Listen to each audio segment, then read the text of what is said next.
Why am I making this funny noise? You may well ask. Eagles album, The Long Run, which over the last 2 weeks is becoming my favourite Eagles album. There are different guitar sounds, and there are two songs near the end of the album, Those Shoes and Teenage Jail, and they both use quite heavily modded effects. Now what I was doing there, just out of stupidity I guess, was I was making a, there's like a, that's actually a Tiwa and flanging. This is a Boss Katana, by the way. It's like a home, it's not really, it's a home practice amp that you can certainly use at gigs. I've used it at gigs and you can definitely use it at rehearsals, and it's quite easy to carry, right? So without that effect, you know, you have no sort of noise. You turn it up and you hear you've got swish, and the more you turn it up, it's like a jet plane, right? However, on this album, as I say, on Those Shoes, Don Felder and Joe Walsh are credited both the top box guitars, and there's a different but still affected sound on.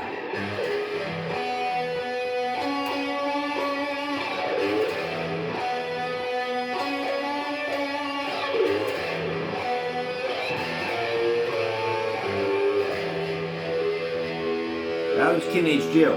That's got that. Got that from Don Felder. It's great.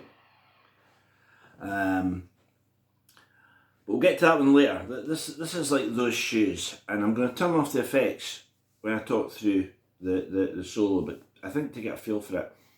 And you can experiment with whatever amp. Most amps now seem to have a lot of effects on them.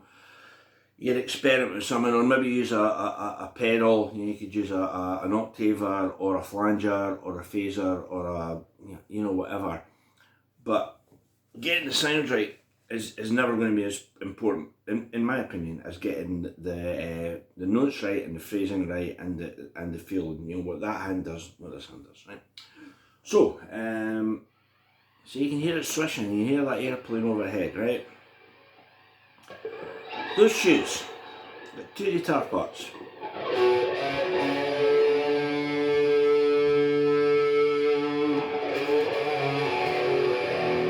Here's the first one.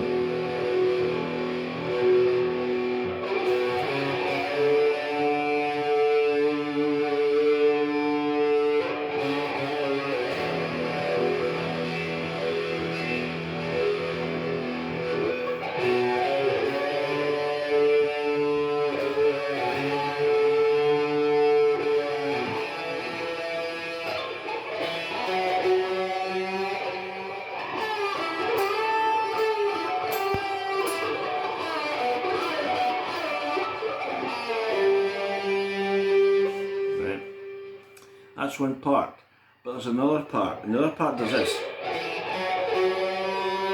this is coming from an E, last one coming from a B,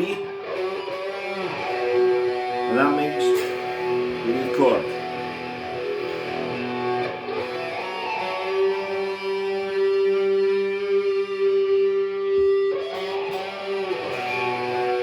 And it does exactly the same, so this time instead of going up to E, it's up to A.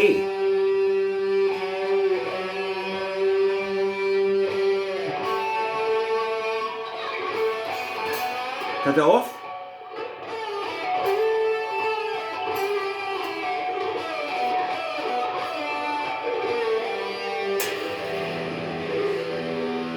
Right. So that's your two parts. So the first part is coming off a B. That bend. The shake, ever low E note. Second part's coming off E, and it goes down to a B. The first part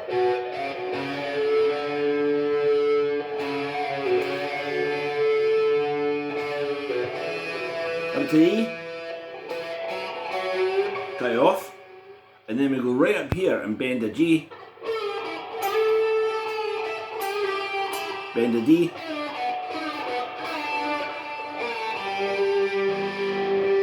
right? So this are two parts. And if we were to stick with that effect, it would make Joe's solo like this.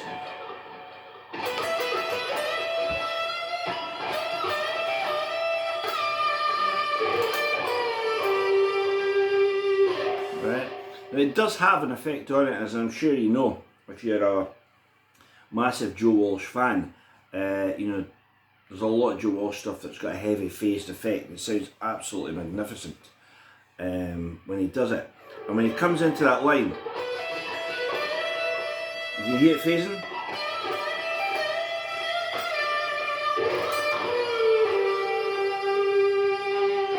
Right? So we'll maybe get back to that when it comes to the solo, but in the interests of clarity and banishing the overhead jetliner, play the song straight to begin with. Right? So we've got these two parts. Now they're a fourth apart. Now, all that means is the fourth note. So if you know, if we're in E, well, it's actually the fifth is the harmony, but the two notes are the fourth apart. Right. Start again, make that a bit more clear. All it means is the harmony is coming off, in this case, the fifth note. Just B against an E. So what we're effectively getting, if you're playing it with one person and you wanted to play both lines, you'd go B, C sharp, D, and you'd also play E, F sharp, G. Right? So if you want, you could maybe go. Right, but I don't think that was the sound. So if it was me, if it was in a guitar with one band, I would pick a part, and the part I would pick, because the bass would be going. I would go.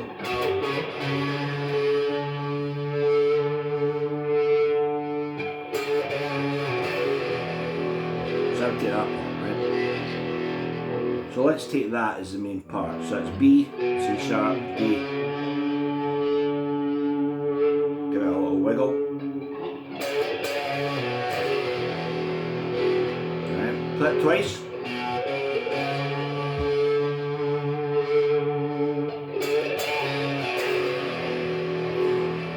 Third time we go.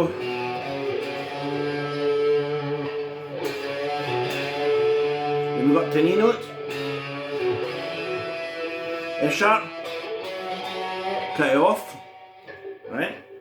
And that's duplicated on the other part. So the part that starts in E is exactly the same as the part that starts in B. So the E part.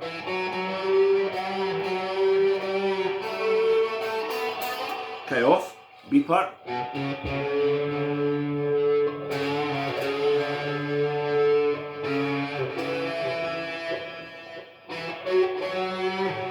Cut it off, right? There's not harmony in the high part, they both play.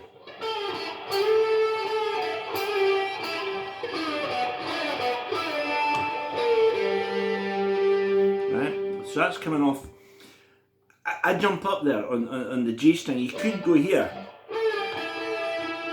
So you're bending the G and going down. You're playing a 3 fret stretch like that. I prefer to go. You could go. Exactly the same notes, right? So you play that. See what that is. Then we just take it down to the G string, or you know, down a string if we're on the B. End up on the D note, down to a G. As I say, the bass is in good.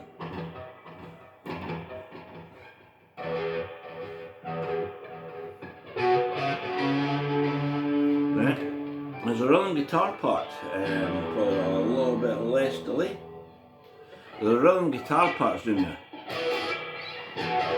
And it's right down at the bottom and it's very menacing. Right? The thing is, the guitar part is like half the bass part, so although the bass is going 2, 3, 4, over the same measure the guitar would be going.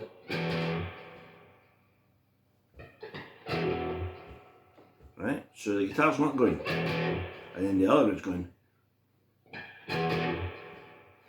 We then got to a G chord.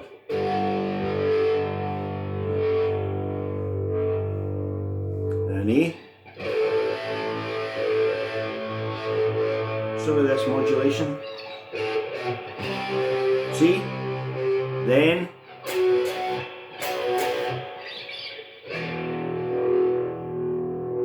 right. So that's the whole verse. So counting the bass, you've got 4 parts. You've got the bass playing this,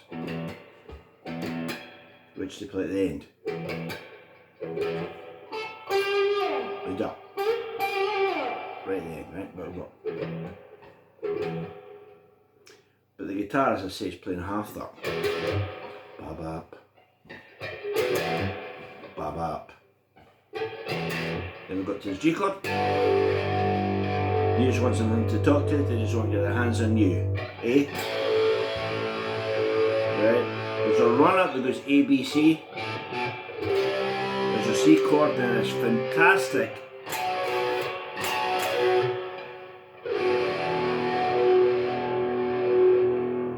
Right. So that's the rhythm guitars and the main theme, either modulated or not, for the whole song, and that never changes. So if you like the third verse, where Joe is soloing, is the same as the first verse, is the same as the second verse. So it's all the same. So all really revolves around this.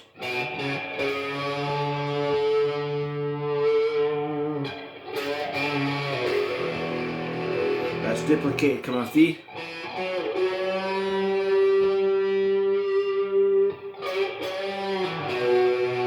And in unison they play.